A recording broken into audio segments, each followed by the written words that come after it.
Welcome to the Prodigal and the Priest podcast, a podcast about faith, sports, and two friends from different cultures. Here are your hosts, Joey Scansella and Father Paul Bechter. Father Paul, what's up? Not much. How you doing, man? Good. How are you? Doing pretty great. So, Killing it, as they say. Nah, I'm a little tired. Who says that? They say things. They. You like our Mario and Luigi hat? Oh, yeah. They were a gift. So this is another reason to go watch us on our YouTube channel. Because then you can see our Mario. You say Mario. That's weird.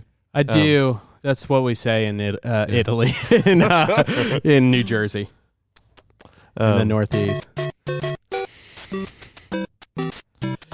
Oh, yeah? Well, I can play this. In case people are unaware, right before, I've been researching ways, because I have the drops on my computer. He's always been in control of the drops. I've had no access to the drops. Because I put all the effort and work into creating the drops and also run the program off my computer. Not because I'm like egocentric and just want to control the drops. It's a little bit of a power trip. Okay, anyway. And so I've been researching ways, and we found this app that we also use for our cameras in the church. It's called Stream Deck Elgato. And I was like, I think I found a way that we can both hit drops, but I'm probably going to regret this, and so is our audience. No, I think everybody's really happy with it. See? See, there you go. I just played that drop. Aren't you? Isn't it gratifying? Yeah, the only thing is I wish that we had more and that they were better edited, but other than that. Okay. All right, we're done here. There's our episode. We're done. December. Merry Christmas, That's everybody. right. December 23rd. This is the Christmas edition of our podcast. Most of you are listening on December 23rd, or maybe you've opened up presents and the next thing you wanted to do was to open up your podcast and just listen to a little Prodigal and the Easy Priest listening. on Christmas Day. What better? Hard-hitting questions, profound Thoughts. So, I figured we'd give a few reflections on Christmas Day. Okay. Jesus is born. And we're done. I'm just kidding. So we're about to celebrate Christmas. Man, we're in full swing here at St. Anne's. I mean, for you as a priest, for me as a youth minister, although we don't have youth ministry on Christmas Day, I've somehow undertaken a lot of AV responsibilities. So I'm up here just as much, if not more than you, on Christmas Eve as well. And we have some hot takes on Christmas. It is interesting. One thing I want to bring up, and one of my friends was asking me, and I'd be curious to start the Christmas edition with this. When did it become so popular, or is it that I just didn't notice it, that most Protestant churches, non-denominational churches, a lot of mega churches around us, don't even have a service on Christmas Day? Yeah, it's amazing. That seems new to me. Is it, or has it always been? I don't know. So I've definitely noticed that that's the thing. Okay. I don't have much to compare it to, since I didn't grow up in the States and wasn't like watching sort of the evolution of Protestant churches and their approach to Christmas over the years. But my thought was that it's kind of a cultural thing in America. Actually, and this might be kind of controversial to approach it like this, but I think it's accurate. So maybe it's good to be provocative. Yeah. I remember having a conversation with a seminarian friend of mine who had been talking to some of his friends, and I think he was asking a similar question. Like, why are there so many Catholic masses on Christmas Eve and so few people come to Mass on Christmas Day? Yeah. Relatively. And his friend was like, well, Christmas is really a family holiday, not a religious holiday. It's a family holiday first, religious holiday second. That's what this friend said. That's what the person that the seminary was talking to. Okay. Sorry. I was like, too many layers here, but we're now kicking him out of seminary. But no.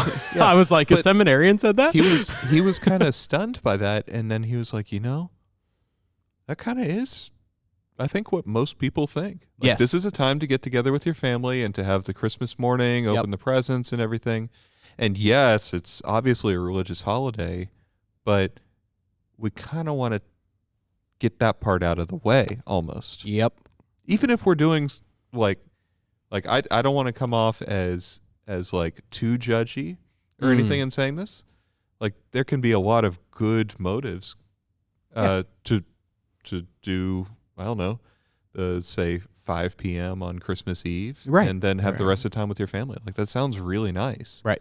I understand that, but I do think it's like it shows us something about our priorities, which is very interesting. And I'd always just thought that Protestant churches had like accepted that as the reality fully and catered to it. Right. To be like, why bother having something on Christmas Day when not that many people come in our culture on Christmas Day? Right. And there's something to be said that these other churches, there's not an obligation, so to speak, right? Not even in the same like way even following the commandments, their understanding of keep holy the Sabbath isn't necessarily like go to church on Sunday.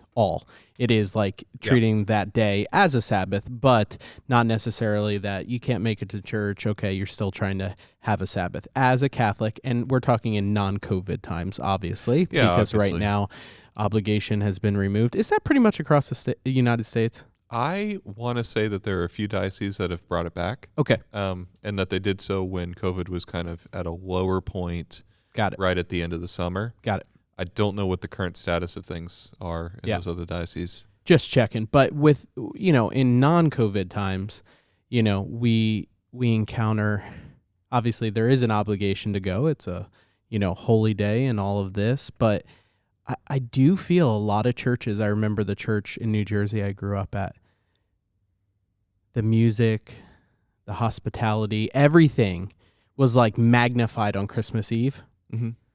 And then Christmas Day you went and you're like, did the Savior of the world, was he just born? Or because I got like, some guy named Ralph playing the organ like he's about to keel over, and the music is terrible, and the priests are tired saying like, well, I just had to do the midnight mass and I put all my energy, almost like being like, I put all my energy into Christmas Eve. And I'm like, I'm trying to set the precedent for my children.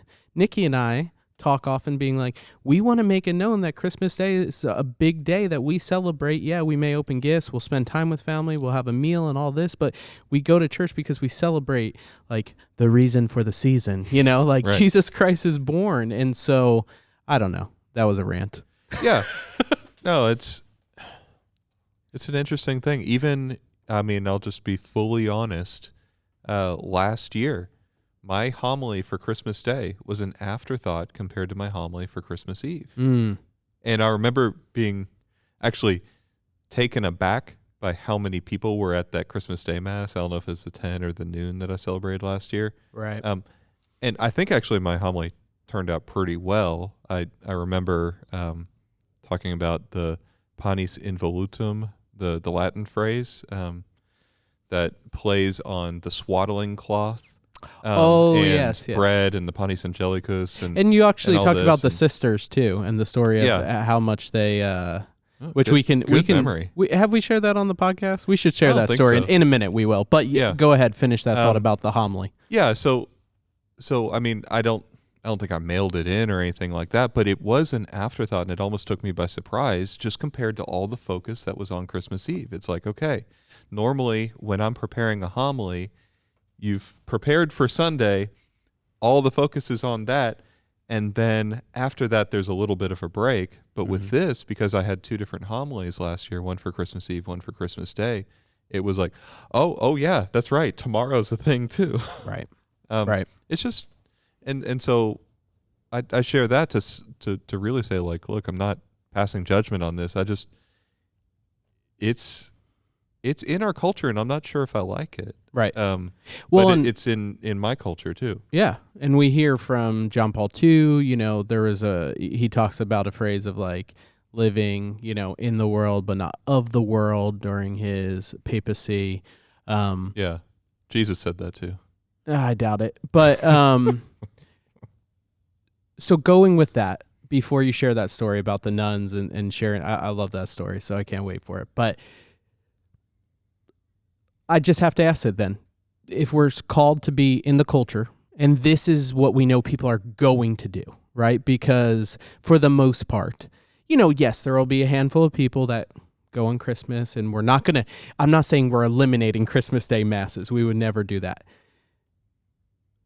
But should we go then all out? If that's what kind of is the tendency in the area, it's like to meet the culture where they're at, and they're going to then choose somebody else if we don't rise to the occasion on Christmas Eve.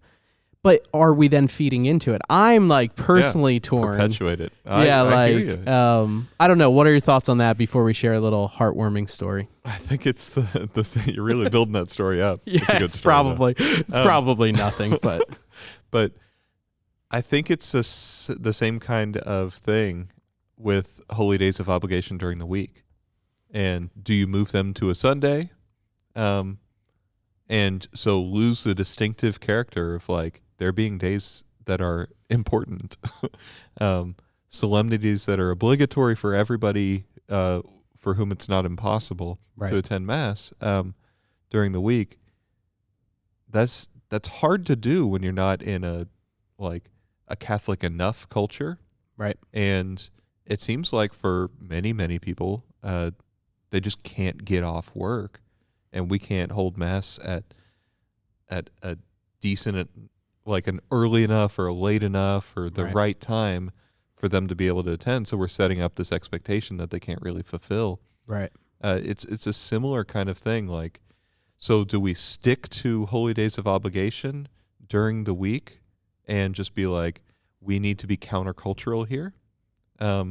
Or do we say we need to meet our people where they're at, and where they're at is in large part determined by the culture, and that's not their fault, and work within that? Yeah. I have the same tension about this, and I don't know exactly the answer. Maybe looking at it from like the broad perspective isn't actually that useful in this case. Right. And it's more just like on the ground trying to make all of Christmas, because you can extend it to the octave too, right? Right. Like nobody even thinks about the octave of Christmas, but like that's supposed to be every day is liturgically Christmas. I had one boss, one pastor who actually gave his people off. Like you worked Christmas and you're expected to be there, greeting or participating or doing that, but you got off the octave. It was kind of cool. That is kind of cool. It was also tough, in certain ways. But so what about an option C? Because what I am thinking is it's tough. You have a lot of people who in non-COVID times, obviously not trying to judge, but just stating the facts. I don't really think they're looking to go to Mass. They're going to Mass because grandma or grandpa or whoever, or mom or dad is guilting them. Yeah, this is what we do.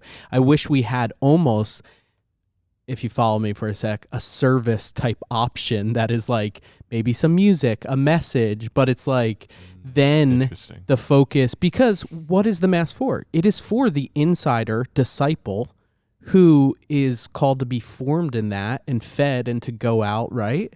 So I don't know. I'm torn if there's is there another option to say, could we have something that is not a Mass for the people that they probably shouldn't, be receiving or anything like that, and putting that, it's I'm sounding so judgy, which is fine. No. But I would prefer to see like a better understanding of what it means to go to Mass without receiving communion. That's true. Because people are awkward about that. People are very awkward, and I don't think like just the physical setup of a church with pews helps. And with ushers going, go ahead, come on. And so that opens up a whole nother discussion of, dude, we go like Europe, just let it go, man. Just free form. If you've never been to Europe and received communion, it's chaos. Yeah, like just communion starts and it's just a free for all. There's no like by the pews, like people first go Mass. whenever they want, and that's partly a cultural thing, right? Just absolute disregard for lines and law and order. But it's kind of nice that somebody doesn't feel guilted. Force somebody into getting into a line, and that happens a lot, where people receive even though they know they shouldn't. Right. But part of that is the structure. Part of it is also just I think like maybe a consumer attitude, which is very formed by our culture, consumerist mentality. Yeah. Like, what do I get when I come here? Right. Okay, this is what I get. I get Jesus. And even when it's done with the most reverence, you see Mass as like an opportunity to receive Jesus. Whereas Mass has this infinite value on its own, and frequent reception of communion. It's an incredible gift that we have, but it's a relatively recent gift in the history of the church. Yeah. And until that extension of permission to receive communion daily and even encouragement, I think it was much easier for people to see the value in going to Mass without receiving communion, which, so that leads us down kind of a different track. Yeah. But share the big story. The huge story. So you're talking about the baby Jesus story, the Bambino Gesù? Yeah. Okay. I said Mass for these. It is a nice story. Bambino. I said Mass for these sisters in Italy all the time, and they were just wonderful. And they had this devotion to the baby Jesus, which I didn't realize until it was like Christmas time. And they made such a big deal of like making sure that I was aware of the things I had to do at the midnight Mass and then during the Christmas octave that related to like the little baby Jesus they'd put in the little manger. There was one kind of underneath the altar, and then there was a bigger baby Jesus, kind of like arm length or like fingertips to elbows, a cubit length, wooden baby Jesus in a manger off to the side. And so they had those two, and they had them covered with this little white cloth. And then during the Gloria, which is the first time you've sung the Gloria outside of particular feast days, like Immaculate Conception and stuff, the first time you said the Gloria all Advent is at Christmas at the midnight Mass for them. They didn't have like an earlier vigil. And so they wanted me to take that little white cloth off. So now like baby Jesus is here. And disclaimer, if you have an actual baby, don't put a cloth over its face. That's just a good practice. I'll take your word for it. That's a good practice as a parent. Wait, do they ring bells? Did they ring bells at this? Yeah, they went big on all the things. That would be awesome. Let's do that. And so like there were like 3 of them that came into the sacristy beforehand to like remember the cloth. Padre, non dimenticare il bambino Gesù. Like, don't forget the baby Jesus. Do not forget the baby Jesus. And I was like, no. Like, you got it. I'll remember. And then the Gloria starts, and it barely started. And already, like, without me, some sister was like tapping on my shoulder, like, Padre Bambino Gesù. And it was so funny. Like, they would have never come up and done anything like that ever until the baby Jesus was involved. And then all bets were off.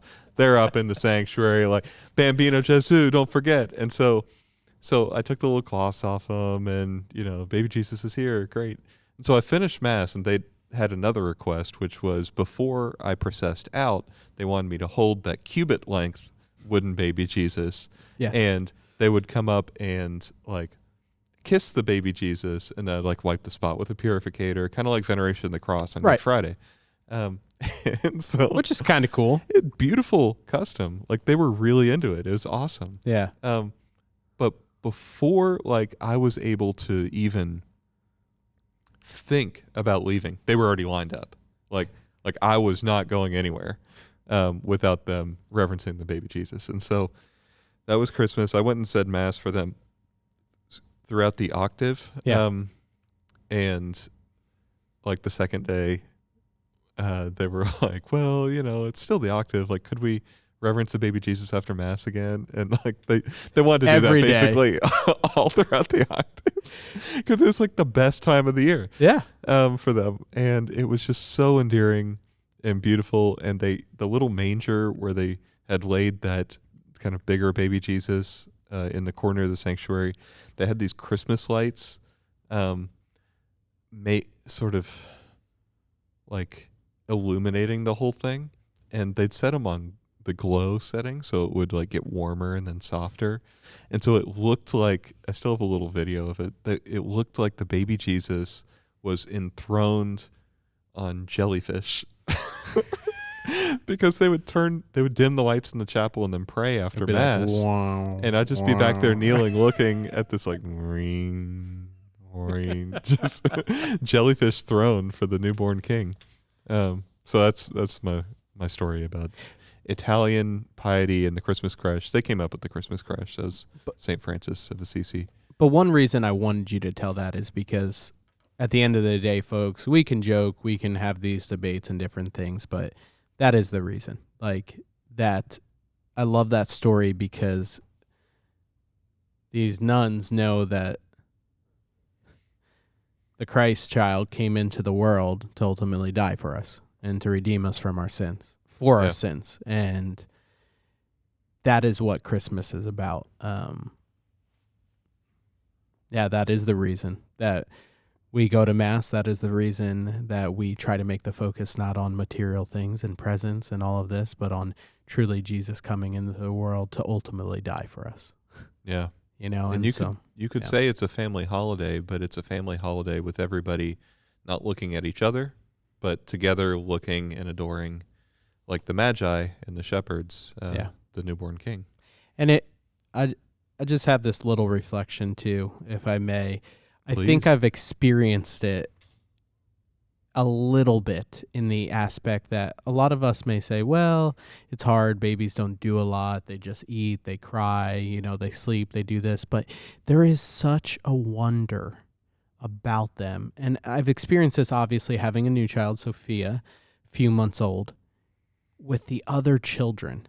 Okay, so Dominic and Francesca, they just always light up around her. They always want to be around her. They want to be in her face. They want to talk to her. They want to say something. They want to do something that makes her smile or makes her laugh or hopefully not makes her cry or this. There's a wonder around the child, and I wish that people had that same wonder at Christmas when looking upon our Lord. That's a beautiful reflection, and I want to encourage people, if they've never heard it before, there's a song called O Magnum Mysterium, O Great Mystery, by Morton Lauridsen. Yeah. It's polyphony. We sang it in seminary. It's one of the most beautiful Christmas songs I've ever heard. And the words themselves and also the arrangement that this composer has given to it capture, I think, as well as I've ever heard musically, that kind of wonder and silent adoration. Yeah. Even the words themselves, they come from the liturgy of the church for Christmas Eve, for midnight mass. Well, not midnight mass, for part of the office, but one of the responsories. But O Magnum Mysterium et admirabile sacramentum jacentem in percepio, like O great mystery and marvelous or admirable sacrament, like the mystery of this child laying in a manger with the animals looking upon him. And it's you should go look that up. It's called O Magnum. It looks like Magnum Mysterium. Maybe we can even link it in our YouTube page. Hey, I don't know how to pray about it. Okay. Hey, we haven't done this in a while. We'll finish with this. Reading, watching, thinking. I'll go first. Still reading Pope's encyclical. Tutti. Fratelli Tutti. Fratelli Tutti. I almost said Tutti Fratelli. Tutti Fratelli. All the brothers. So I'm reading that, watching. I don't know why my wife had watched this series on Netflix, and I do know why. The West Wing. Have you ever watched The West Wing? Yeah, you political brought that series. up before. I kind of hate myself for always being into politics at one point in my life. I'm not so much anymore, but I think it just appeals to my workaholic personality that I see these people in politics that don't have a life and just work so hard. And anyway, thinking, I am hoping that I'm thinking two things. Just praying that anybody who does come to church, especially at our parish, encounters the Lord in a profound way this Christmas. Second is if you all wouldn't mind, I have a great aunt, Estelle. We call her Aunt Stell, and she's like a grandmother to me. She's in her final hours, and so if you wouldn't mind saying a prayer for her, that would be greatly appreciated. And yeah, what about you? Reading, watching, thinking. I am. Well, first I'll pray for your great Aunt Estelle. Thank you. I am reading the. It's called Jesus and the Jewish Roots of Mary. It's a Brant Petrie book. He's got these. I've recommended him his stuff before on here. He's got a couple different books called Jesus and the Jewish Roots of, and then he'll explore a topic. And I think they're always very kind of accessible and simply written for a broad audience, but there's always stuff in there that I'm like, man, I've never heard that. That's really awesome. And I remember a long time ago, it was 2 years ago, I bought this on Audible and was walking around listening to it when I was in Jerusalem and in Bethlehem. That's awesome. I was leading a retreat I was involved in leading a sort of sabbatical for some priests, which was interesting because I was way younger than them. But I did have kind of like, okay, we got to go now, because I was a tour guide is what I was. And I remember during some free time where they were doing spiritual stuff and I wasn't needed because I was like the archaeological tour guide, because I'd studied that stuff. Nice. But they wanted a priest to do it. It was good. I remember listening to this book, walking around Bethlehem, just doing laps and stuff, walking around, and thinking about Mary around that sort of time of Christmas and everything. I think it was just after Christmas when I was there. But anyway, so I read a lot of this book way back then, and then just looked at my Audible thing the other day because I finished a different book and realized I'd never finished it. So I started listening to it again. It's really good. Yeah. Like, it's really good. There's stuff in there that I have never heard before. And I want to get a print copy of it so I can actually master that material, because I think it's stuff that people need to hear. Yeah. Anyway, so that's a long answer to what am I reading. Jesus and the Jewish Roots of Mary by Brant Petrie.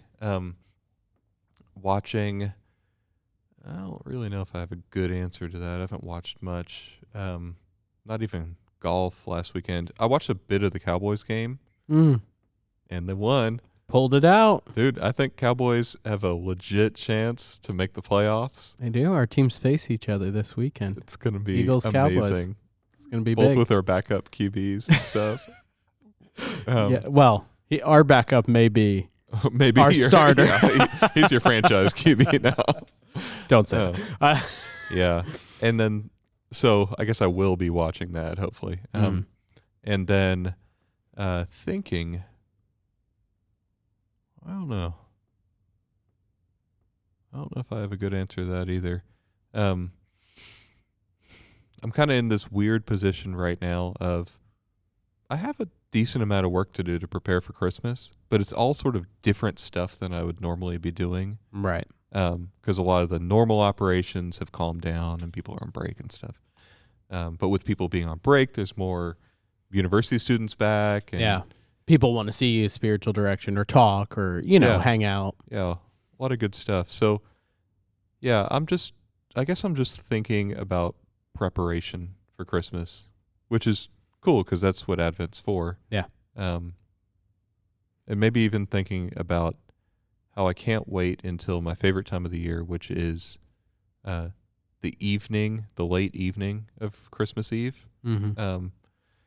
After the kind of very busy Christmas Eve masses but before the midnight mass, there's always this several hour gap, and it's not really long enough to go to sleep.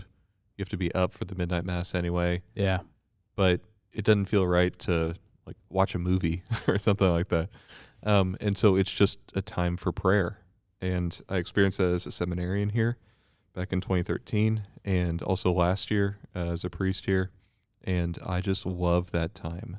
It's like this little silent night oasis. It's like the Holy Saturday of December. Yeah. Like that, just waiting and hopeful, it's the Holy Saturday of Christmas Eve. Yeah. Yeah. Maybe we should coin that phrase, become famous. I'll let you lead the way on that. I'll back you up, though, maybe. On that, we thank you guys. Merry Christmas. On behalf of Father Paul, Joey Scansella, we just want to say Merry Christmas. Take care. God bless.